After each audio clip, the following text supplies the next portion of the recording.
मतलब एक तो ये प्रश्न संख्या है। तो इसका वाचन करने के लिए जा रहे हैं और इसका सार प्रस्तुतिकरण आज राजेश भैया करेंगे, राजेश पांडे भैया।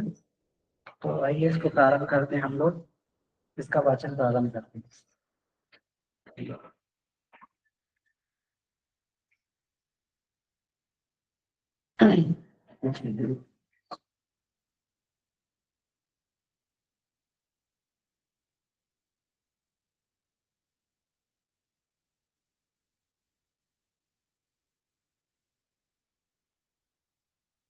मिनट का समय दें।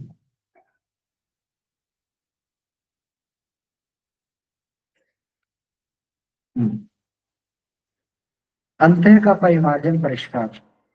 मेरी आवाज स्पष्ट आ रही है? जी भैया आ रही है। ठीक है।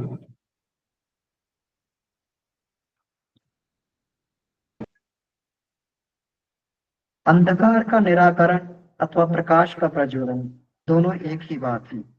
कहने का ढंग भर अलग है। अस्वस्थता का निवारण अथवा आरोग्य का संवर्धन, यह कहने की शैली भिन्नता भर है।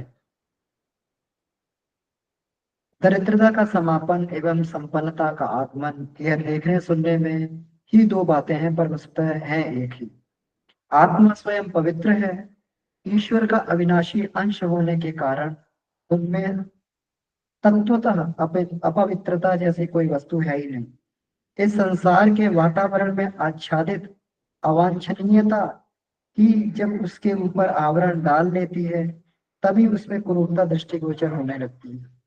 सूर्य चंद्र के ऊपर ग्रहण लगने या बदले कोहरा छा जाने से उनकी छवि धूमिल हो जाती है, पर मूलतः सूर्य चंद्र वैसे हैं नहीं।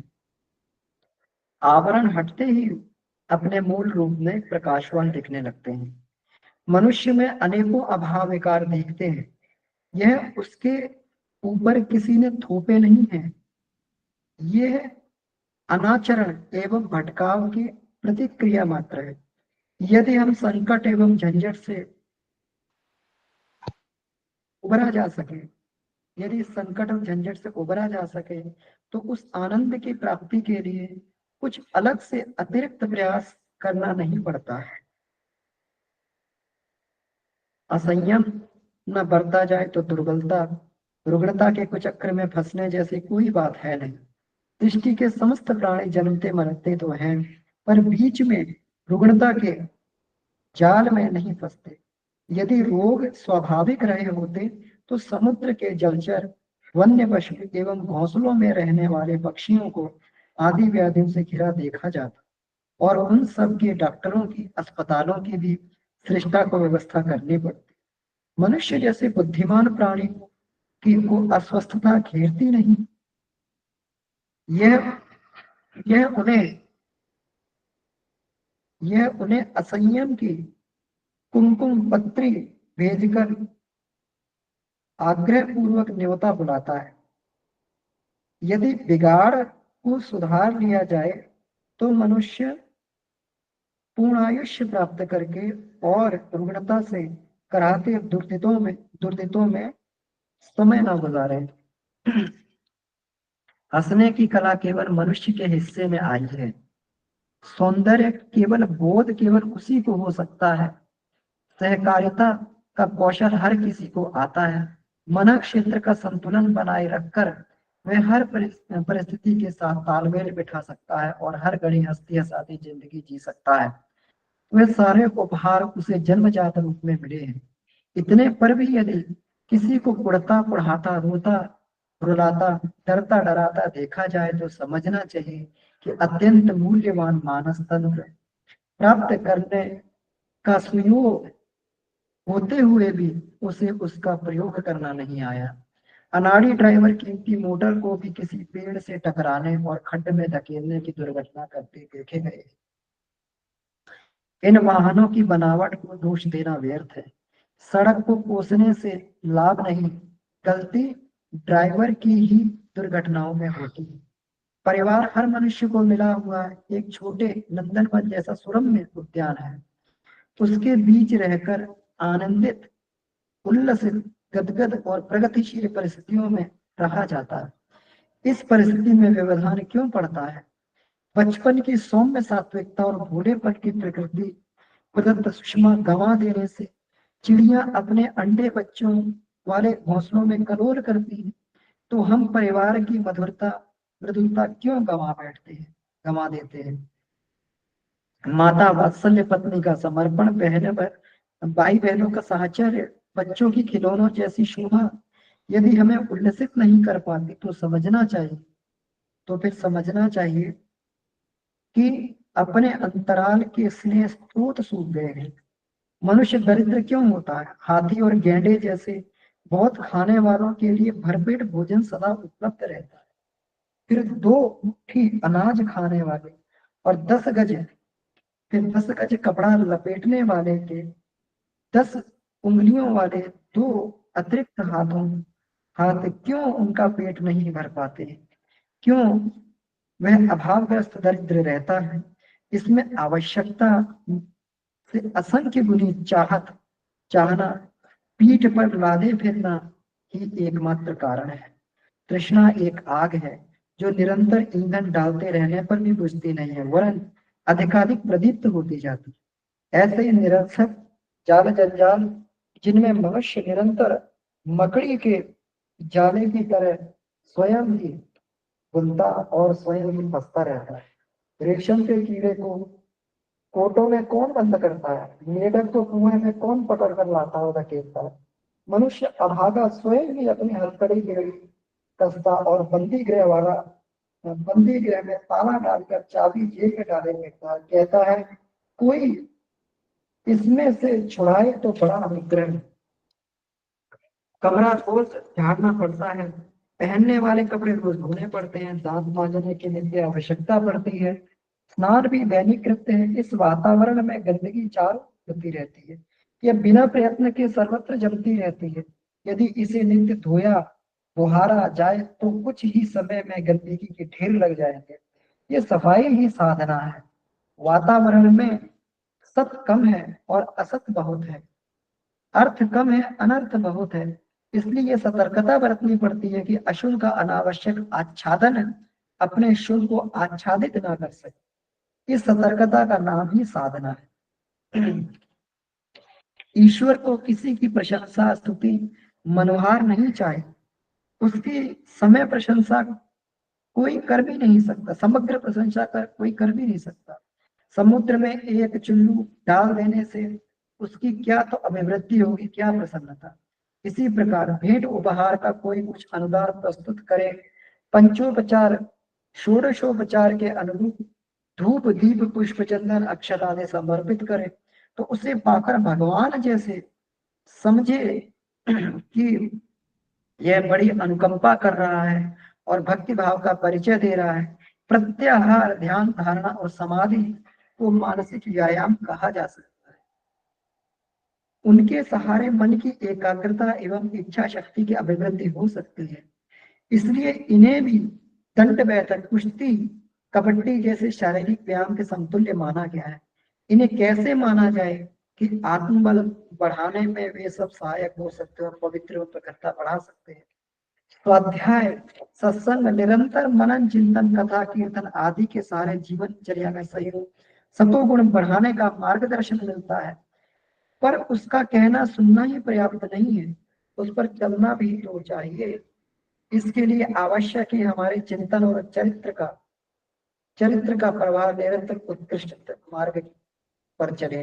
आचरण में अधिकाधिक आदर्शवादिता और पुण्य परमार्थ की गतिविधियों का समावेश बढ़े। यह दिन भर में घंटे आध घंटे की चिन्ह पूजा नहीं है, उस मार्ग पर निरंतर चलना चाहिए, भूल न होने पाए, कुसंस्कारों का आक्रमण चढ़ न दौड़े, इसका निरीक्षण परीक्षण हर घड़ी चलना चाहिए। साधना इसी का नाम है। इसमें अपने आप को साधा जाता है। ईश्वर को लुभाने या उसके सम्मुख चित्र विचित्र क्रियाकृत करने की तनिक आवश्यकता नहीं। पर ब्रह्म इस निखिल ब्रह्मांड के सुचारू रूप से संचालन में निमग्न है। उसे किसी भक्त पर पुष्प वर्षा करने, दौलत के थैले भेजने या वरदान अनुदान देने की न तो आवश्यकता अनुभव होती और न ही इच्छा उठती। वह स्वयं वह स्वयं जिस प्रकार नियमबद्ध होकर कार्यरत रहता है, उसी प्रकार अपने अनुयायियों से भी आशा करता है कि निर्धारित अनुशासन का पालन करें। उच्च पद की उपलब्धि के लिए आवश्यकता योग्यता अर्जित करने की परीक्षा प्रतियोगिता में खरा सिद्ध होने की आवश्यकता पड़ती है।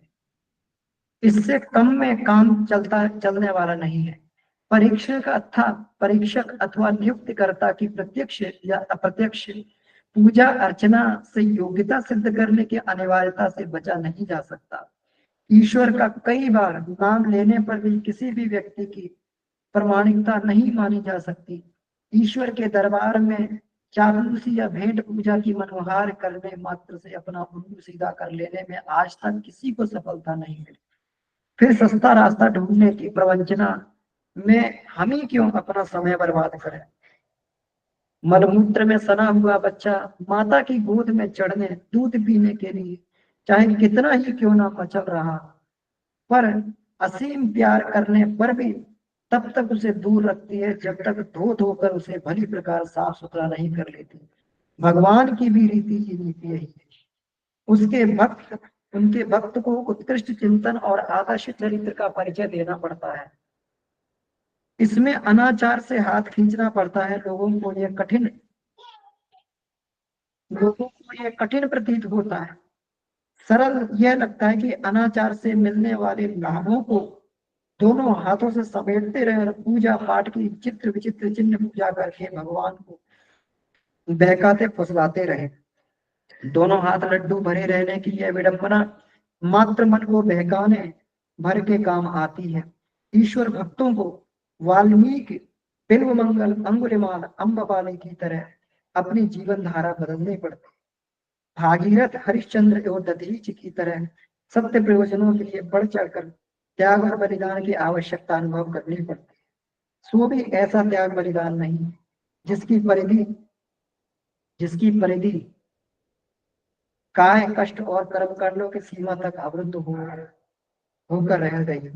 वासना तृष्णा अहंता से हमारे तीनों शरीर मलिन रहते हैं।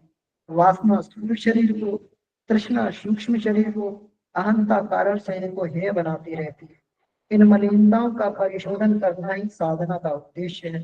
जो इस मार्ग पर चलते हैं वे अध्यात्म साधना के अनुरूप सिद्धियों सिद्धियों से भरा पूरा सत्परिणाम प्राप्त करते हैं। जी जी भैया, ये वाचन यहाँ पे पूरा होगा। राकेश भाई से। अमन भैया प्रणाम। सभी साधकों को प्रणाम। जी भैया प्रणाम। परम पूज्य गुरुदेव वंदनीय माता जी के श्री चरणों में अपना प्रणाम निवेदित करते हुए आदि पराशक्ति माँ गायत्री के संरक्षण में इस अध्याय का जो आज मुझे सार संक्षेपण का मौका मिला है, अमन भैया आपने जो दिया है इसके लिए आभार। असल में ये प्रक्रिया उल्टी होनी चाहिए थी, आज मुझे वाचन करना चाहिए था और संक्षेपण जो है वो आपसे मिलता तो ज़्यादा बेहतर रहता, क्योंकि आपके ज्ञान और अनुभव के सामने हम लोग कुछ भी नहीं है। फिर भी मैं एक कोशिश कर रहा हूँ कि परम पूज्य गुरुदेव ने इस शीर्षक और इस विषय के माध्यम से जो कुछ भी बातें उन्होंने बताई हैं उसको आज आप सभी साधकों एवं पाठकों के समक्ष रख सकूं। तो ये जो शीर्षक है, जिसमें इसका शीर्षक का नाम ही है अंतः का परिमार्जन और परिष्कार। आज जब अमन भैया आपने इसको पढ़ा तो ऐसा लगा कि हम लोगों की जो पंचकोशी साधना है और ये जो पूरी पुस्तक है, इसका ये बिल्कुल सार स्वरूप है। ये शीर्षक बहुत सारे हम लोग क्रिया योग विभिन्न प्रकार से कर रहे हैं सुबह से लेकर रात तक, और लगातार अपने आप को हम लोग परिमार्जित करने का प्रयास कर रहे हैं।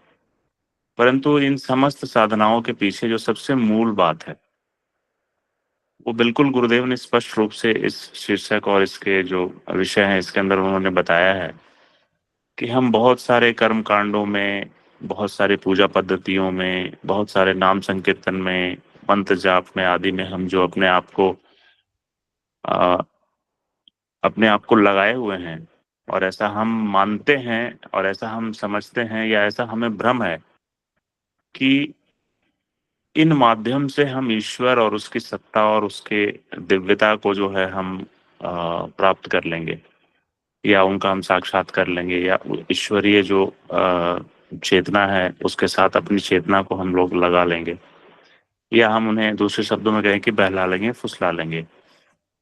परंतु ईश्वर जो है वो बिल्कुल न्यायकारी, जो उनकी व्यवस्था है उसके अनुरूप ही अपना समस्त कार्य करते हैं, और जो पात्र हैं उन्हें ही उनकी कृपा प्राप्त होती है, और उनका दर्शन या उनका संरक्षण हम प्राप्त होता है।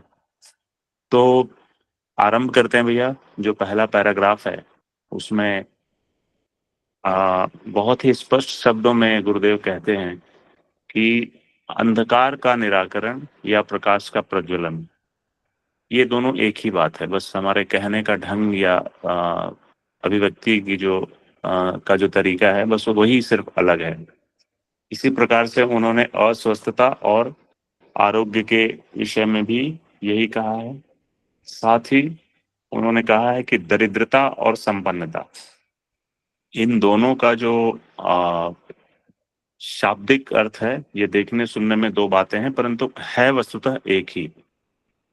इसी प्रकार हम अगर देखें तो इन तीन जो एग्जाम्पल्स हैं या उदाहरण से जो बताया है गुरुदेव ने, तो इसमें हम एक चीज और जोड़ सकते हैं, वो ये है कि जो भक्ति है या जो आध्यात्मिक चेतना है वो, तथा जो अंधकार है, जैसे हमारे जीवन में अज्ञानता का जो विस्तार हुआ पड़ा है, बिल्कुल हम लोगों को पता भी नहीं चल रहा है कि हम किधर जा रहे हैं। कई तरह के तरीके और कई चीजें हम लोग ट्राई कर रहे हैं लगातार। तो यहाँ पे गुरुदेव कहते हैं कि हमारी जो आत्मा है, जिसके प्रकाश को हम लोग अंत में अनुभव करने के लिए अपने समस्त कोशों का जो परिमार्जन कर रहे हैं, उसमें अन्नमय, प्राणमय, मनोमय, विज्ञानमय, आनंदमय कोशों के परिमार्जन के बाद जिस आत्मा का हमें साक्षात या जिस ब्रह्म की हमें प्राप्ति होनी है, उसमें जो है वो एकदम नेचुरली जो आत्मा है वो पवित्र है, और सिर्फ हमारे अंदर की जो कषाय कल्मश और विभिन्न प्रकार के जो हम कुसंस्कारों की वजह से उसको अनुभव नहीं कर पा रहे हैं। और जो अवांछनीयता के अनंत चादर हमने ओढ़े हुए हैं, जिन्हें हम लगातार परिमार्जित या शोधित करने का प्रयास कर रहे हैं, ये सब हमारे ही बनाए हुए अलग अलग कह सकते हैं कि ये बाधाएं हैं या विघ्न हैं, जिसको हम लोगों ने अपने जीवन में ओढ़ लिया है। वो चादर है। अब उस चादर के अंदर पवित्र आत्मा है, और हमने जो है लोभ, मोह, मद, मत्सर, अहंकार, ईर्ष्या, क्रोध आदि बहुत सारे कुसंस्कार या कुरीतियों को हमने ओढ़ लिया है। और ओढ़ने के बाद हम कंप्लेन कर रहे हैं खुद से भी और अपने मार्गदर्शकों से भी कि हमें ये नहीं मिल रहा है, हमें वैसा नहीं प्राप्त हो रहा है, हमें इस साधना में ये अनुभव नहीं हो रहा है। तो ये ना तो स्वयं ईश्वर इसको हटाएंगे, ना हमारे मार्गदर्शक इसको हटाएंगे। इसे हमें स्वयं ही हटाना पड़ेगा, और सबसे पहले हमें इस बात को समझना पड़ेगा कि जो हमारा आत्म स्वरूप है वही परमात्म स्वरूप है, और वहां तक पहुंचने के लिए बिल्कुल हमें ईमानदारी से अपने स्वयं की विवेचना करनी पड़ेगी। हमें अपना आत्ममंथन करना पड़ेगा, और जो भी कुसंस्कार जो हमने जबरदस्ती पकड़ के रखा हुआ है, काम, क्रोध, लोभ, मोह, मद, मत्सर आदि कई चीजें हैं, आलस्य, प्रमाद, तो ये हमारे पकड़े हुए कुसंस्कार हैं। और जब तक हम इसको हटाएंगे स्वयं से नहीं, तब तक ना तो कोई ईश्वरीय चमत्कार, ना तो किसी प्रकार के पंचकोश की साधना, ना तो किसी प्रकार के नाम जप, ना तो मंत्र जप, कोई भी हेल्प नहीं करेगा, और हमारा पूरा जीवन ऐसे ही गुजर जाएगा, और हम समस्त क्रियाओं को करने के बाद भी उस परम आत्म तत्व को कभी भी ना तो देख पाएंगे, ना ईश्वरीय कृपा या उनका अनुदान हमें प्राप्त होगा। उस सबसे जरूरी है जो परम पूज्य गुरुदेव कहते हैं कि ईश्वर का जो अविनाशी सत्ता है, उसमें जो अपवित्रता जैसी कोई चीज है नहीं वास्तव में। और ये सारी अपवित्रताएं जो है वो हमारे ऊपर जो हमने खुद ही उसको क्रिएट किया हुआ है। जिस प्रकार से सूर्य और चंद्र के ऊपर अगर किसी प्रकार का बादल आ जाए, तो भी सूर्य और चंद्र की जो अपनी चमक है या अपना प्रकाश है वो गायब नहीं होता है, बस हमें दिखता नहीं है क्योंकि वो आवरण हमने खुद बादल के रूप में जो है बनाया हुआ है। जैसे ही वो बादल छटते हैं, सूर्य और चंद्र अपने प्रकाश को उसी प्रकार से प्रकाशित करने लगे। और मनुष्य में अनेक प्रकार के जो अभाव और विकार हैं, वो उस पर किसी ने नहीं थोपा है। जो भटकाव है वो उसने स्वयं ही ओढ़ लिया है या वो उन रास्तों पे चल पड़ा है।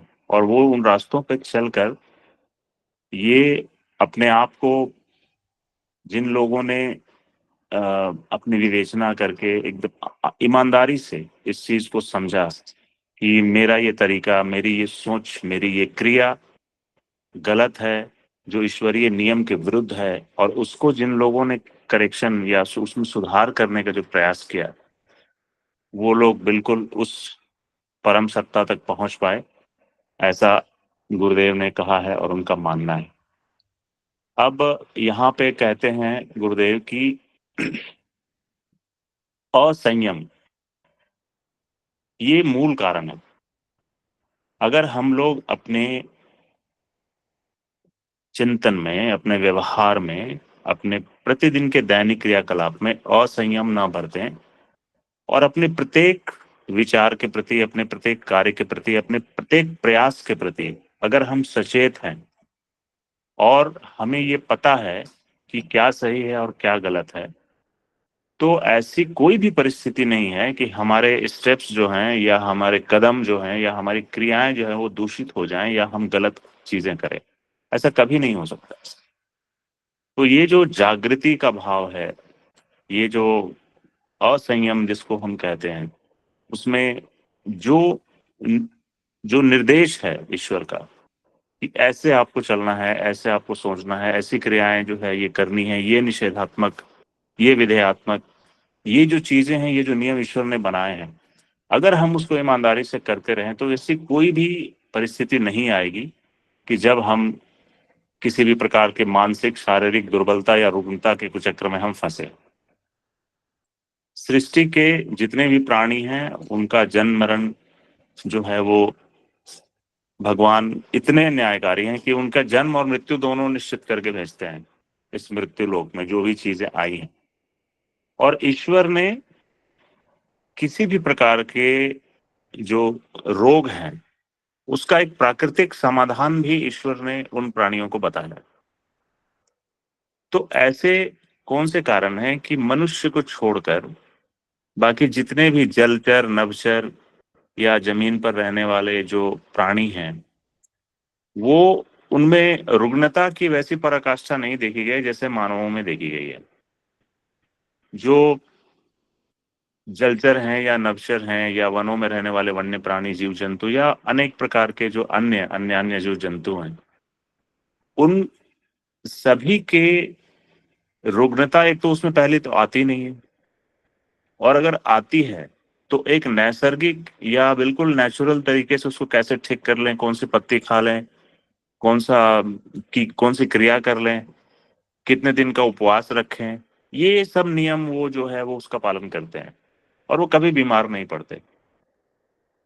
परंतु मनुष्यों में क्या है, या मनुष्यों के संपर्क में आने वाले जितने भी प्राणी हैं जिसको उसने अपने आदेशानुसार, अपने जिसको पालतू जानवर कहते हैं, तो ऐसे जितने भी जानवर मनुष्य ने अपने पास रखे उनमें रुग्णता आती है और स्वयं मनुष्य में भी रुग्णता आती है। तो उसकी जो जीवन शैली है मनुष्य की, उसने उसको इतना विकृत कर लिया उसको तरह तरह के आदि व्याधि, ऐसे ऐसे रोग होने लगे जिसका कि प्राकृतिक रूप से समाधान होना चाहिए, बट वो नहीं हो पाया।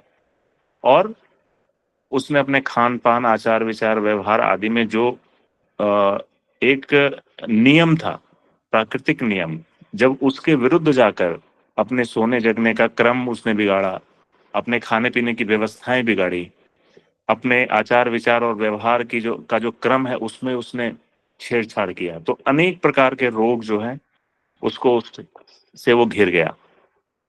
इतना ही नहीं, अब आप देखें कि हमारे जो एक तो डॉक्टर्स हैं जो हमारे मनुष्यों का इलाज करते हैं, हमें इसकी आवश्यकता पड़ी कि हम जानवरों के इलाज के लिए भी हमारे डॉक्टर का एक विंग है जिसको वेटनरी डिपार्टमेंट बोलते हैं। अब जैसे गाय पालता है मनुष्य, कुत्ता पालता है, भैंसे पालता है, या अन्य जितने भी जानवर जो घर में जिसको पालतू बनाता है, उसके आहार श्रृंखला को भी उसने डिस्टर्ब किया। और उसको वो सब खिलाने लगे जो मनुष्य सोचता है कि ये इसके लिए बेहतर है। और समय समय पर ऐसा देखा गया कि इस प्रकार की चीजें खाने से वो कुत्ते या वो जो जानवर हैं जिनको वो घरों में पालता है, वो सब भी बीमार पड़ रहे हैं। यानी कि मनुष्य के संपर्क में आने से उनकी भी जो अ, उनका जो भोजन चक्र या जीवन चक्र है उस पर उसका दुष्प्रभाव पड़ा।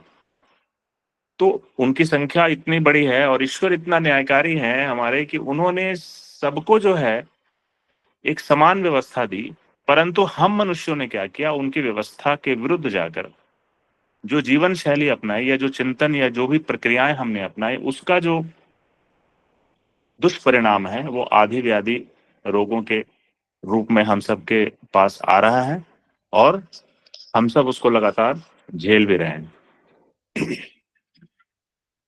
जैसे कि हंसने की कला मनुष्यों के हिस्से में है और सौंदर्य का बोध भी मनुष्यों को होता है, सहकारिता का कौशल भी मनुष्य को ही आता है। तो ये सब जो बढ़िया बढ़िया चीजें हैं, ये मनुष्य को जो भगवान ने दिया है, लेकिन इसका वो आनंद नहीं उठाता या इसकी महत्व को वो नहीं समझ पाता। और उसके अंदर जो है इन मतलब हंसी, सौंदर्य या जो भी सतोगुणी प्रवृत्ति है, जिसका कि हमारे आत्मा में अकूत भंडार है, इनके विपरीत जाकर वो चिढ़ने में, कुढ़ने में, क्रोध करने में, ईर्ष्या करने में, डरने में, डराने में, तो इन चीजों में उलझा हुआ है। वो लगातार अपने आप को श्रेष्ठ साबित करने में, अपनी जो अंदर की जो कीमती वस्तु है, जो शरीर के साथ ईश्वर ने हमारे अंतःकरण को इतना विशाल, इसको कहते हैं संपत्ति जो है अपनी दी है, उसका उसको कभी भान नहीं होता।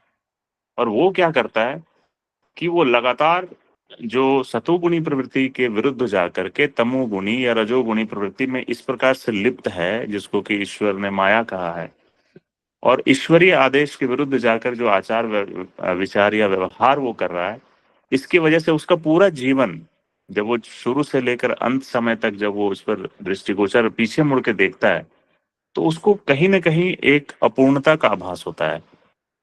और हम में से हर एक व्यक्ति, जो भी हम साधना के पथ पे हैं या जो साधना के पथ पे नहीं है, आज अगर अधिकांश लोगों से पूछते हैं कि भाई साहब क्या आप खुश हैं, बहन जी क्या आप बिल्कुल तृप्त हैं, प्रसन्न हैं, आपको कोई, तो अगर ईमानदारी से अगर उत्तर मिले तो सब यही कहेंगे कि नहीं भाई साहब, कहीं ना कुछ मिसिंग है, कुछ ना कुछ खोया हुआ है, कहीं ना कहीं कोई अपूर्णता है जो हम सब जिसको धारण किए हैं, या जो मतलब आनंद नहीं आ रहा है। तो वो क्या चीज है? वो चीज वही नैसर्गिक, जो हमारा आत्मा के का जो सतोगुणी जो प्रवृत्ति है, प्रेम है, करुणा है, दया है, प्रसन्नता है, ये सब चीजें जो है ये गौण हो गई हैं। और हर एक परिवार, वो व्यक्ति के रूप में, एक परिवार के रूप में, एक समाज के रूप में, और एक राष्ट्र के रूप में, अगर हम इन चीजों को व्यापक इस पर दृष्टि डालें, तो हमें ये जो अपूर्णता है, ये अखिल ब्रह्मांड स्तर पे इसका अनुभव होना शुरू हो गया है। आप अगर, और इसकी जो मतलब यूनिट है, इसकी जो इकाई है, वो मनुष्य स्वयं है। वो स्वयं में इतना मतलब खोखला महसूस कर रहा है और वो लगातार उन चीजों के माध्यम से अपनी श्रेष्ठता साबित करने में लगा है जो उसे अंत में अपूर्णता ही देती है। एक परिवार में अगर आप हर एक परिवार में अगर आप ध्यान से देखेंगे तो हर परिवार जो है आज से 25 वर्ष 50 वर्ष पहले की जो उसकी आर्थिक स्थिति थी वहां से वो काफी ऊपर आ चुका है। उसने अनेक प्रकार की संपन्नता हासिल की है। परिवार में जो संसाधन थे पहले या साधन विहीन परिवार थे वो अभी संसाधनों से परिपूर्ण हैं। सबके पास अच्छे मतलब भोजन वस्त्र मकान आदि की जो बेसिक नीड है उससे भी अधिक अधिकाधिक चीजें संग्रहित हैं हर किसी के पास। इसके बाद भी अगर हम ये देखते हैं कि हमारे अंदर जो है वो आनंद मिसिंग है और लगातार इस प्रश्न का उत्तर हर एक व्यक्ति ढूंढ रहा है कि वो कौन सा सुख या कौन सा आनंद है जो हमें प्राप्त करने से पूर्णता मिलेगी। तो जिनको ये कॉन्शियसनेस है जिनके अंदर ये जागरूकता है वो तो इसको इसके रास्ते में चल पड़े। पर अधिकांश लोग अभी भी इन्हीं मटेरियल मतलब भौतिक जो सुख संसाधन है उसी का संग्रह को वास्तविक सुख मान रहे हैं और उसी के संवर्धन में वो लगे हुए हैं और उनकी अपूर्णता जो है वो उनको अंदर से लगातार बेचैन कर रही है। तो मतलब कि ये सिर्फ जो है वो 2 जून की रोटी या फिर 2 कपड़े या वस्त्र आवास से ऊपर जा करके लगातार चीजों को संग्रह करने के बाद भी जो अपूर्णता है और उसका जो कंप्लेन है मतलब उसकी शिकायत भी लोग कर रहे हैं। तो गुरुदेव कहते हैं कि जो हाथी और गैंडे जैसे बहुत खाने वाले लोगों को जब ईश्वर ने आहार दे दिया तो ये 2 मुट्ठी अनाज खाने वाला जो मनुष्य है इसके आहार की व्यवस्था ईश्वर क्यों नहीं करेंगे। और जब उन्होंने किया है तो वो इसका इससे अधिक उसको क्यों चाहिए। और वो 2 मुट्ठी अनाज में जब उसका काम चल सकता है लेकिन उसको 2 बोरी का जो संग्रह का आदत है वो कभी भी वर्तमान के मतलब वर्तमान में जीने की जो हम कला भूल चुके हैं या भविष्य के भोगों के लिए जो संचय की प्रवृत्ति हम सबके अंदर एक आ गई है कि हम आज जो संचय कर रहे हैं उसको भविष्य में भोगना चाहते हैं। इस कारण से हमारे संचय की प्रवृत्ति है और वो इतना उसका रूप विशाल है कि हम सब अ, संचय में इतना प्रवृत्त हो गए और इतना अकूत संचय कर लिया जो हमारे भोगों की सीमा से परे है। इसके बाद भी हम कभी रुक कर इसका विश्लेषण नहीं कर रहे आत्म विश्लेषण नहीं कर रहे कि क्या हमें अब कब रुकना चाहिए और कब हमें अपने आत्मोत्थान या आत्म परिष्कार की ओर भी थोड़ा सा दृष्टि डालें उसकी ओर प्रयास शुरू करें। तो जो संग्रहित धन है भौतिक जो इस मृत्युलोक में ही छोड़कर हम सब जाने वाले हैं और जो असली संपत्ति है जो हमारे आने वाले जन्मों में या हमें ईश्वर के समक्ष प्रस्तुत होने में जो काम आने वाली है उन गुणी प्रवृत्तियों और संस्कारों के संचय की जब बात आती है तो हम सब उसके प्रति उदासीन हो जाते हैं और हमारा कोई प्रयास उधर नहीं है। तो गुरुदेव यही कहते हैं कि हमारे अंदर जो एक तृष्णा है जो कभी समाप्त नहीं होती एक मृग की भांति जो मृग तृष्णा है वो चीजें एकत्रित होने के बाद भी ना तो वो बुझती है ना ही वो कभी पूरी होती है और वो हमेशा और लगातार ही प्रदीप्त हो रही है। जिस प्रकार से जो रेशम का कीड़ा है वो अपने आप को कोटों में बंद कर लेता है वो स्वयं ही इसके लिए दोषी है। जिस प्रकार से मकड़ी जो है वो जाला बुनती है और अंत में जाके उसी जाले में कैद हो जाती है। जिस प्रकार से एक जो मेढक है वो बाहर से आकर कुएं में कूद जाता है उसे कोई गिराता नहीं है वो स्वयं ही कूद जाता है और कूदने के बाद स्वयं को अभागा मानने लगता है। हम स्वयं सब जो है अपने आप को इसी प्रकार से कुसंस्कारों कुविचारों कुमार्गों के दिशा में अपने आप को प्रवृत्त कर चुके हैं और प्रवृत्त करने के बाद अपने आप को हथकड़ी लगा लिया अपने आप को बंदी गृह में डाल लिया उसमें ताला लगा दिया और चाबी हमारी जेब में ही है और सारे लोगों से पूछ रहे हैं कि भैया हम यहाँ से कैसे निकले हमें बताओ। सब लोगों की चाबी उसी के पास है। हर व्यक्ति को पता है कि हम इस परिस्थिति से बाहर कैसे निकल सकते हैं, किस प्रकार हम ईश्वरीय जो अनुदान है उसको प्राप्त कर सकते हैं, किस प्रकार हम ईश्वर के सतोगुणी मार्ग में प्रवृत्त हो सकते हैं। हर बुरे कर्म और गलत कर्म के पीछे जो हमारे अंतरात्मा से आवाज उठती है उसको हम दबा देते हैं, और सतोगुणी प्रवृत्ति को जब हम उभरने नहीं देते और बाद में हम कंप्लेन करते हैं लोगों से कि भैया हमें इस समस्या से बाहर निकालो, हम बहुत परेशान हो रहे हैं, तो ईश्वर तो बहुत न्यायकारी हैं और वो तो सबके लिए बिल्कुल जो नियम उन्होंने स्वयं के लिए बनाए हैं वो सभी के लिए बनाए हैं। जिस प्रकार से हम ये जो गंदगी कचरा हमें अपने घर में जो रहते हैं, कई बार इसकी चर्चा हुई है, बाबूजी भी बताते हैं कि अपने अंदर बुहारी लगाओ, झाड़ू लगाओ, उसकी सफाई करो। वो जो 4 या 5 जो कोष हैं जिनको पार करने के बाद हमें आत्म साक्षात्कार होना है, उसकी सफाई जो है वो जरूरी है। साथ ही एक तरफ से सफाई हो और अगर खिड़की दरवाजे खुले हों तो वो सारा जो कचरा है वो वापस से घर में आ जाता है। तो प्रतिदिन हम अपने घर में जो झाड़ू लगाते हैं, इसके बावजूद भी वो डेली कचरा आता कहाँ से? कभी ये प्रश्न हमें अपने आप से जरूर करना चाहिए कि प्रतिदिन सफाई हो रही है घर में, इसके बावजूद इतना सारा कचरा डेली हम निकालते हैं। तो कहीं ना कहीं हमने कुछ अपने ऐसे जीवन में कुछ चीजें छोड़ रखी हैं खुली, खिड़कियों की तरह, दरवाजों की तरह, कि जो हवा आ रही है या जो बाहरी जो वातावरण है वहाँ की जो पोल्यूशन है या प्रदूषण है विचारों का या जैसा भी कहिए, उसको आने के लिए हम अलाउ किए, आने का हमने आज्ञा दिया, जिसकी वजह से वो हमारे जीवन में आया। तो लगातार एक तो इस कचरे को साफ करना है प्रतिदिन, और नए कचरे न आ सकें इसके लिए उन सभी खिड़कियों को, छिद्रों को बंद करना पड़ेगा जहां से ये कचरा जो है हमारे जीवन में, हमारे विचार में, हमारे व्यवहार में आ रहा है। इन सब के प्रति भी हमें बहुत सतर्कता बरतनी पड़ेगी।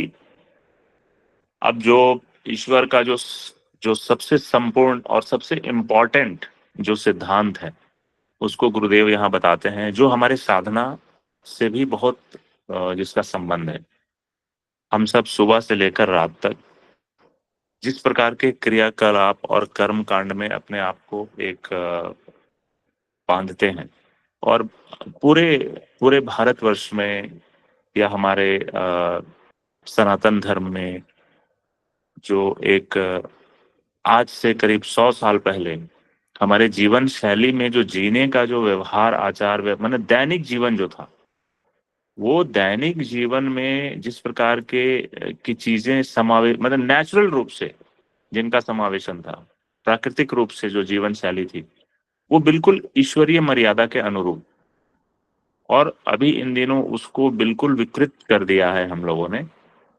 तो अब आप देखें कि हम ये समझते हैं कि अगर कोई ईश्वरीय साधना कर रहा है और जिसका परम लक्ष्य सिर्फ ईश्वर है, ईश्वर के अतिरिक्त कुछ भी नहीं, तो उसको वो समस्त अनुदान ईश्वर देते हैं अगर उसके अंदर वो पात्रता है। और ईश्वर को ये पता है कि हमारे दिए हुए अनुदानों का जो इस्तेमाल है वो इस भक्त के अंदर वो पात्रता है कि वो इसका सही इस्तेमाल करेगा और समाज कल्याण के लिए करेगा। तो वो उसको अनुदान भर भर के देते हैं उस व्यक्ति को ईश्वर। लेकिन जो व्यक्ति ईश्वर से डील करने लगता है, डील करने का मतलब है कि मैंने आज आपको आपकी पूजा की, या मेरी पूजा का जो भी लक्ष्य है, वो जो मेरी साधना है वो सकाम साधना है, और किसी चीज को प्राप्त करने के लिए मैं वो साधना कर रहा हूं। तो गीता के 7वें अध्याय में, 6ठे अध्याय के अंत में भगवान ने अर्जुन को ये बात बताई है कि जो व्यक्ति मेरी साधना करता है और सकाम भाव से साधना करता है, तो उसके लिए मुझे अगर न साध कर वो अन्य देवताओं को अगर वो साधता है, तो मैं उसकी बुद्धि को और उसकी साधना को, यानी उसकी भक्ति को उस निर्दिष्ट देवता के प्रति स्थिर कर देता हूं।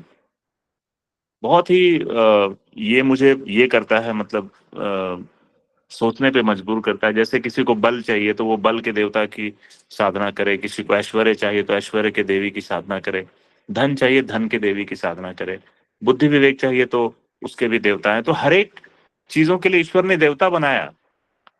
और अगर कोई साधक अपने उस सकाम भक्ति यानी कि वो चीज को प्राप्त करने की इच्छा ईश्वर के सामने रखता है, तो वो उसकी बुद्धि उस देवता के प्रति निर्दिष्ट कर देते हैं और वो उसे प्राप्त भी हो जाती है। वो सिद्धि रिद्धि या वो सकाम भक्ति में जो उसको भौतिक सुख या ऐश्वर्य चाहिए तो वो मिल भी जाता है। इसके बाद भी वो अतृप्त रहता है। तो यहाँ पर ईश्वर स्वयं कहते हैं कि मुझे अगर प्राप्त करना है तो तुमको निष्काम भक्ति करना पड़ेगा, सकाम भक्ति से काम नहीं चलेगा। और ये भक्ति जो होगी वो कभी भी मतलब लेन देन या वो पूजा चढ़ावा या धूप बत्ती षोडशोपचार या पंचोपचार में जो हम चीजें समर्पित करते हैं, गुरुदेव ने कई बार ये बातें कही कि कर्म कांड में जो भी क्रिया या प्रक्रिया अपनाई जा रही है, आप उस क्रिया के भाव को आत्मसात करने का प्रयास करें, न कि उस क्रिया में लिप्त हो जाए। बार बार ये इतना गूढ़ बात है गुरुदेव ने जो बताया है। तो हम हमारे जो पूजा का जो तरीका है, हम ये सोच रहे हैं या हम हमारे जितने भी आज का जो समाज है वो इस चीज में लगा है, या जो धर्म के जो जिनके हाथों में धर्म है आज, जो हमें हमारा मार्गदर्शन कर रहे हैं, अगर हम शास्त्रों को अगर स्वाध्याय न करें तो जिस प्रकार के धर्म का पालन हम आज करते हैं या जो पूजा पद्धति है वो सिर्फ एक कर्मकांड रह गई है बनकर। हाँ, ये चढ़ा दो, वो चढ़ा दो, ये रुद्राभिषेक कर लो, वहां पर इतने का ये कर दो, ये मन्नता मानी है तो उस देवी देवता को जाकर के वो चढ़ा दो। तो ये जो छोटी छोटी चीजें हैं, जो ईश्वर का जो विराट और विहंगम स्वरूप है, उसमें हमारे एक धूप और अगरबत्ती जलाने से मतलब भगवान कैसे प्रसन्न हो सकते हैं? और ये सब क्रियाएं बन के रह गई हैं, इनके भावों को हम लोग छोड़ चुके हैं बहुत पीछे। तो वही गुरुदेव कहते हैं कि भाई हमें इस पर बहुत तेजी से ध्यान देना पड़ेगा। और ये जिस प्रकार से पूजा जो है वो सिर्फ एक क्रिया बनकर रह गई है, ये ना रहे। और प्रत्याहार, धारणा, ध्यान और समाधि, इसको भी उन्होंने कहा है कि ये सिर्फ मानसिक व्यायाम होकर ही रह जाएगा, इसके अतिरिक्त आपको इससे कुछ लाभ नहीं मिलेगा। इसी प्रकार उन्होंने कहा है कि स्वाध्याय, सत्संग, चिंतन, मनन तथा कीर्तन, ये सब जो है वो जीवनचर्या में प्रतिदिन सतोगुणों को बढ़ाने का मार्गदर्शन या ये माध्यम मात्र है। लेकिन उतना करना या उसे सुनना ही पर्याप्त नहीं है। उस राह पर जब तक हम उसको प्रैक्टिकली बिल्कुल जैसे कहते हैं ना कि कोई बात बाहर से सुन लेना और सुनकर उसको आत्मसात कर लेना, ये दोनों अलग अलग चीजें हैं। ज्ञान जो है वो पढ़ के या पढ़ा के या सुनकर मिल तो जाता है, बट असली ज्ञान वही है जो आत्मा जिसे प्रकाशित करती है, जिसे हमने अपने जीवन में धारण किया है। और कई लोगों को हमने देखा है कि वो अपने जीवन में उसको धारण ही नहीं करते हैं, उसको जीते हैं हर पल। और वो अपने जीवन के माध्यम से, जैसे महात्मा गांधी, अपने आचरण से, अपने व्यवहार से इस चीज का उदाहरण प्रस्तुत करते हैं और समाज में एक नियम जो है वो सेट होता है। तो ये बहुत इंपॉर्टेंट है समझना कि कैसे हम सिर्फ जो है पूजा पाठ को एक कर्म कांड के रूप में ना रखकर हम इसके जो विभिन्न आयाम है या जो संदेश है उसको जो है हम अपने जीवन में धारण करें। गुरुदेव आदि कहते हैं आगे कि उच्च पद की उपलब्धि जो है वो उसकी जो आवश्यक योग्यता है, जब तक हम उसे धारण नहीं करते, ईश्वर हम पर कभी प्रसन्न नहीं होते और अपने अनुदान जो है वो हमें कभी नहीं देते। तो एक बहुत ही बढ़िया मतलब मुझे ये जीवन में बड़ा अच्छा लगता है कि जैसे हम बहुत छोटे थे, बहुत छोटे छोटे बच्चे थे जब, तो हम अक्सर अपने मल मूत्र का त्याग कर उसमें लिपट जाते थे और सम जाते थे। और हमारी माता जो होती थी वो जब ये देखती थी कि अरे ये तो मल मूत्र में सना हुआ है, और उनको उस बात से कभी घृणा नहीं होती थी। वो हमेशा उसको, बच्चे को उसी स्नेह से, वात्सल्य का ममता दिखाकर उसको साफ करती और साफ करने के बाद उसको तैयार कर देती और फिर उसे अपने सीने से लगा लेती। तो और ये प्रक्रिया मतलब एक तो बार का नहीं है, एक काफी लंबा समय हम लोगों ने इसको जिया है अपने व्यक्तिगत जीवन में, या हमने अपने बच्चों के लिए भी ये किया है। तो वो जो माँ के अंदर जो करुणा है या जो ये वात्सल्य है, ये बिल्कुल ईश्वर का प्रतिबिंब है। मतलब ये साक्षात समझने वाली बात है कि जैसे एक माँ अपने बच्चे के लिए बिल्कुल बिना घृणित हुए उस प्रक्रिया से उसको कितना संभालती है, और प्रतिदिन संभालती है, और दिन में कई बार संभालती है, कई वर्षों तक संभालती है, तो ईश्वर का एक वो परिलक्षित होता है वहां पर गुण और स्वभाव माँ के अंदर। सेम यहाँ बताया है, भगवान भी ऐसे ही हैं कि हम लगातार कुसंस्कार और कुरीतियों, कुविचारों, कुचेष्टाओं, गलत क्रियाओं को करके भी ईश्वर के सामने जब जाते हैं तो ईश्वर हमें वैसे स्वीकार नहीं करेंगे। वो क्या करते हैं, हमें साफ करते हैं, और ये साफ होने की जो प्रक्रिया है वही साधना है, और हमें बताते हैं कि तुम ऐसे करो वैसे करो, और अंत में फिर वो हमें अपने गले भी लगा लेते हैं। तो ये कुछ एक उदाहरण है जो गुरुदेव ने यहाँ दिया है, और गुरुदेव ने कहा है कि आप यहाँ पर जो है वो भगवान को ये जो पूजा के प्रतीकों से और लड्डू से इससे फुसलाना जो चाहते हैं, ये बिल्कुल भी संभव नहीं है। आपको बिल्कुल अपने जीवन को पूरा परिवर्तित करना पड़ेगा, संकल्प के साथ परिवर्तित करना पड़ेगा। अपने आप को जो है भगीरथ, हरिश्चंद्र और दधीची की तरह सत प्रयोजनों के लिए स्वयं को बिल्कुल सर्वस्व समाप्त कर देना होगा। और जिस प्रकार वासना, तृष्णा और अहंकार की वजह से हमारा शरीर जो है वो मलिन हो गया है, हमें उसकी लगातार सफाई करनी पड़ेगी, और सही मार्ग पर चलने के लिए अपने आत्मा का अंतःकरण चतुष्टय, मन, बुद्धि, चित्त और अहंकार को परिमार्जित करना पड़ेगा, परिशोधित करना पड़ेगा। और ये जो ईश्वरीय अनुदान है, उनकी जो न्यायकारी व्यवस्था है, और उनकी समस्त रिद्धियां, सिद्धियां और ईश्वरीय कृपा हम तभी प्राप्त कर सकेंगे जब अपने आप को पूर्णतः परिवर्तित करेंगे, परिमार्जित करेंगे, और जिस कार्य के लिए हमें मानव जीवन ईश्वर ने दिया है उसके हम सिद्धांत को समझकर अपने को उत्कृष्ट लगातार बनाएंगे। काफी समय ले लिया, मैं क्षमा चाहूंगा अमन भैया, विषय ऐसा था जी। आगे की परिचर्चा और प्रश्नोत्तरी के लिए अमन भैया आपको बहुत बहुत धन्यवाद जी। सभी साधकों को प्रणाम। जी भैया, बहुत बहुत धन्यवाद। ये वास्तव में जो आपने कहा, ये चक्र बहुत ही महत्वपूर्ण है, और ये हमारी सारी आध्यात्मिक साधनाओं का सार है।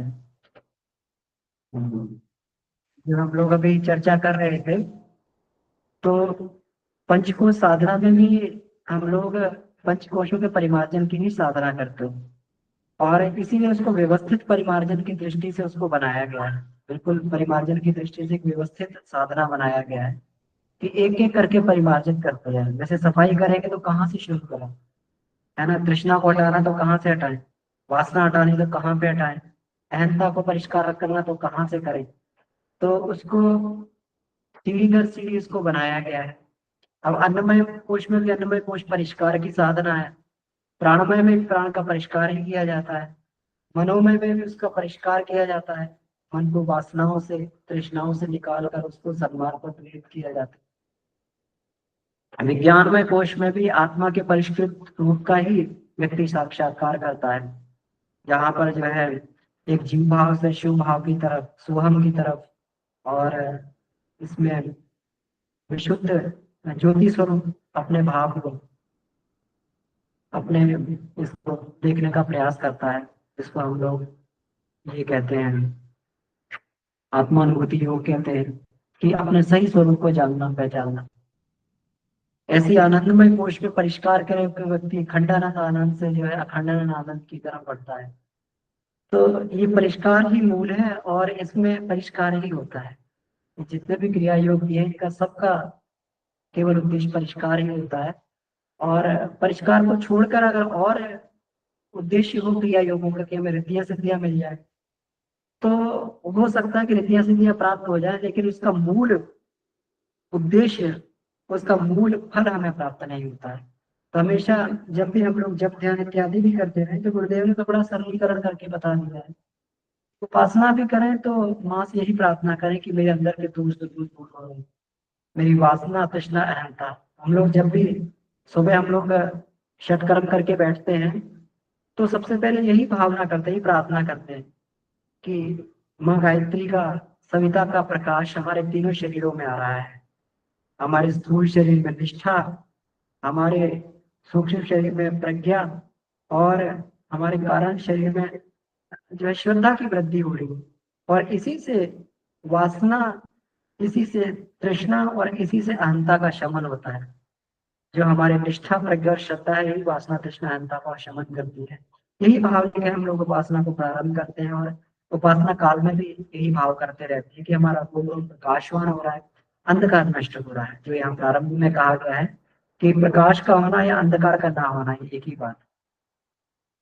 तो कुल मिला के हम सभी का उद्देश्य जो है ये रहे, परिमार्जन का ही उद्देश्य रहे, इसी उद्देश्य को लेके चले, तो निश्चित हम लोग इसकी जो है पूर्णता तक हम लोग पहुंच सकते हैं, इसके उद्देश्य को प्राप्त कर सकते हैं। कभी भटकाव नहीं हो सकता, नहीं तो उद्देश्य हमारा गड़बड़ा जाए तो व्यक्ति कहीं का कहीं भटक जाए।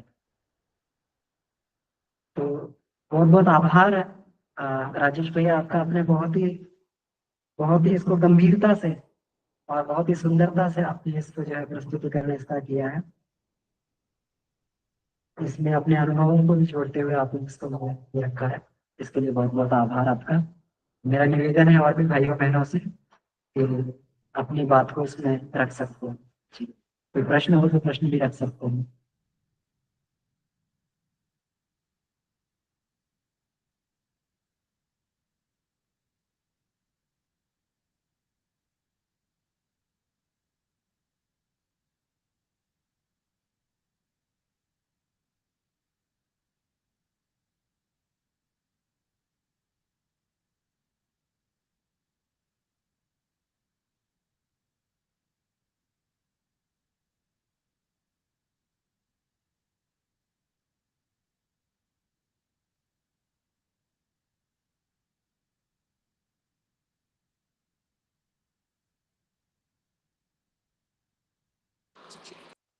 जी अमन भैया, एक जी जी ये जो पैराग्राफ है जिसमें कि गुरुदेव लिखते हैं कि स्वाध्याय सत्संग चिंतन मनन कथा कीर्तन आदि के सहारे जीवनचर्या को सतोगुण बनाने का मार्गदर्शन तो मिलता है, पर उनका कहना सुनना ही पर्याप्त नहीं है। उस राह पर चलना है। इसके लिए आवश्यक है कि हमारे चिंतन और चरित्र का प्रवाह निरंतर उत्कृष्टता के मार्ग पर चले। आचरण में अधिकाधिक आदर्शवादिता और पुण्य परमार्थ की गतिविधियों का समावेशन बढ़े। यह दिन भर या आधे घंटे की पूजा मात्र नहीं है, उस पर निरंतर चलना ही साधना है, एक तरह से वो कहते हैं।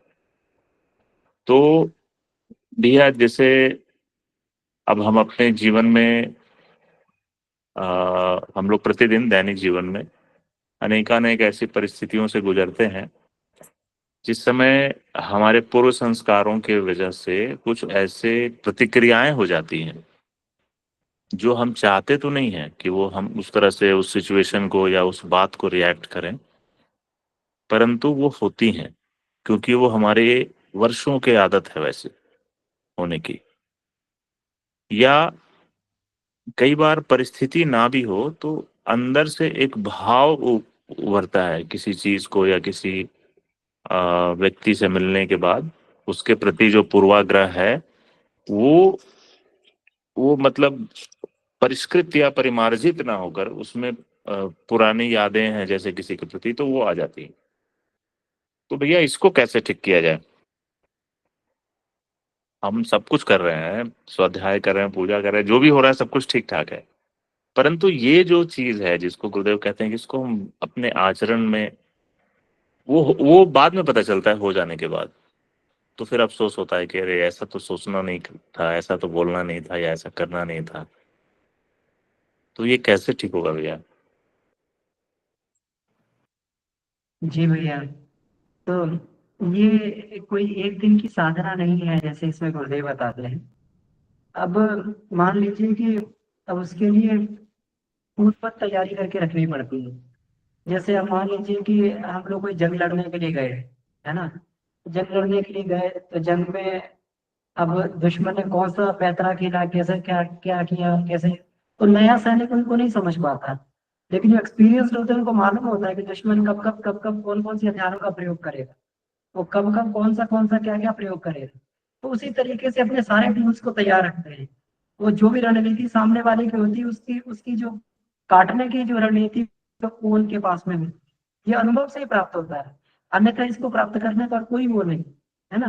तो जब हम लोग एक बार च्युत होते हैं, 2 बार च्युत होते हैं, है ना, तो देखिए च्युत होने के हजारों कारण होते हैं।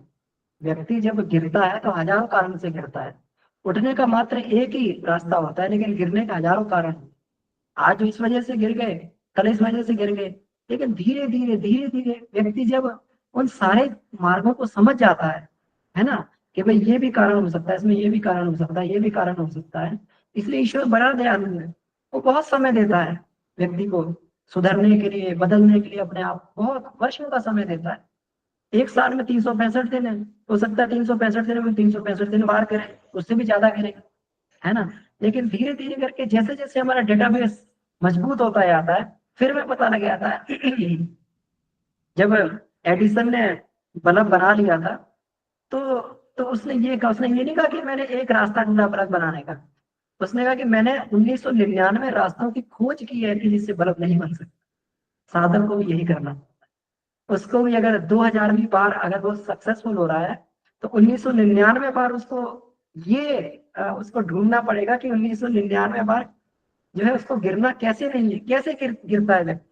1999 कारणों को ढूंढना पड़ेगा, तब जाके वो एक बार वो जो है उसको प्रगति करे। इसलिए गिरने के कारण बहुत होते हैं और उठने का केवल एक ही रास्ता होता है। तो इसलिए साधक को धैर्य से आगे बढ़ना पड़ता है। मान लीजिए कि ये हमारे जो है आज जीवन में गिरने के 50 कारण है, लेकिन ज्ञान जैसे जैसे बढ़ता जाएगा, हो सकता है कि 10 वर्ष के जो है 2 वर्ष के बाद में केवल जो है 10 कारण रह जाए, 40 कारण निराकरण कर रहे, है ना। फिर उसके बाद 5 ही रह जाए, फिर 2 रह जाए, फिर 1 भी ना रहे। तो मनुष्य के ज्ञान में जो क्रमिक वृद्धि होती है, भगवान कृष्ण गीता में कहते हैं, नहीं ज्ञानेन सदृशम पवित्रम ही विद्यते। ज्ञान के बराबर पवित्र करने वाली कोई वस्तु नहीं। तब स्वयं योग संसिद्धि काले आत्मनि विद्यते। वो कई काल के योग अभ्यास द्वारा अपने आप आत्मा में प्रकट। तो ये तो भगवान कृष्ण ने इस बात को कहा है कि कई काल के योग के अभ्यास के बाद में अपनी आत्मा में प्रकट होता है। इसलिए हम लोग अभ्यास करते रहें, और अभ्यास करते रहें तो अपने आप हम लोग एक दिन जरूर अपने लक्ष्य पर पहुंचेंगे। जी जी भैया, धन्यवाद। प्रणाम भैया, मैं एक ही लाइन बोलना चाहूंगी। हेलो। जी प्रणाम। स्वामी भैया ने बहुत अच्छा क्लास लिया, अच्छा लगा सुन के। लेकिन बाबूजी की एक बात है कि पॉजिटिव रहना है, अध्यात्म इक्वल टू पॉजिटिवनेस। और बाबूजी को हम लोगों ने सबने देखा है, वो बिल्कुल नेगेटिव नहीं है। और दूसरी बात, मैं भी बहुत गिरती उठती हूँ, हर कोई उठेगा गिरेगा। अमन भी अभी बहुत पॉजिटिव है, तो वो चीजें स्वामी विवेकानंद का एक बात याद आता है मुझे, मैं कहीं पढ़ी ही थी कि एक बार भी जिसने रामकृष्ण परमहंस का नाम लिया ना, वो गुरु भाई है, और उसका लेना बेकार नहीं जाता है। इसीलिए हम मंत्र पढ़े, हाँ, लेकिन विवेक का तो उपयोग करना ही करना है। जो विवेक आपने बोला ना, आपका तो क्लास बहुत उत्कृष्ट लेवल का लिया आपने। सही में विवेक अगर यूज नहीं करेंगे, पूरी लाइफ चली जाएगी।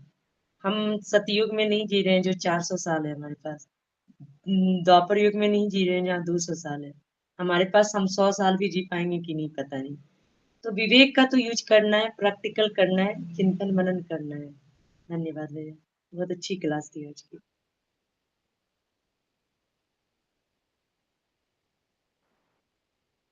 जी बहुत बढ़िया दीदी। और विवेक इसी तरीके से धीरे धीरे विवेक जो हमारा परिपुष्ट होता है ना, जैसे जैसे हम लोग जो है आगे आगे इसमें ज्ञान के मार्ग पर बढ़ते हैं, तो विवेक हमारा बढ़ता चला जाता है। ठीक है, तो मुझे लगता है समय हो गया है, तो और कि कोई प्रश्न नहीं है और या कोई बात नहीं है, तो हम इसको कक्षा को समाप्त कर सकते हैं। राजेश भैया को बहुत बहुत आभार, बहुत ही सुंदर भैया, बड़ी धैर्यपूर्ण और बड़ी गंभीरता से आपने इस कक्षा को दिया है। वास्तव में बहुत ही बढ़िया कक्षा थी, इसके लिए आपको बहुत बहुत आभार। भैया, सब आप लोगों का ही मार्गदर्शन है और परम पूज्य गुरुदेव की असीम अनुकंपा है, ये सब प्रयास है और इसके अतिरिक्त कुछ भी नहीं। धन्यवाद भैया। जी बिल्कुल, तो ऐसे ही सार्थक प्रयास हमारे होते रहेंगे तो हम लोग निश्चित ही एक दिन अपने जो है एक दिन अपने लक्ष्य को जरूर प्राप्त कर लेंगे, इसमें कोई भी दो राय नहीं है।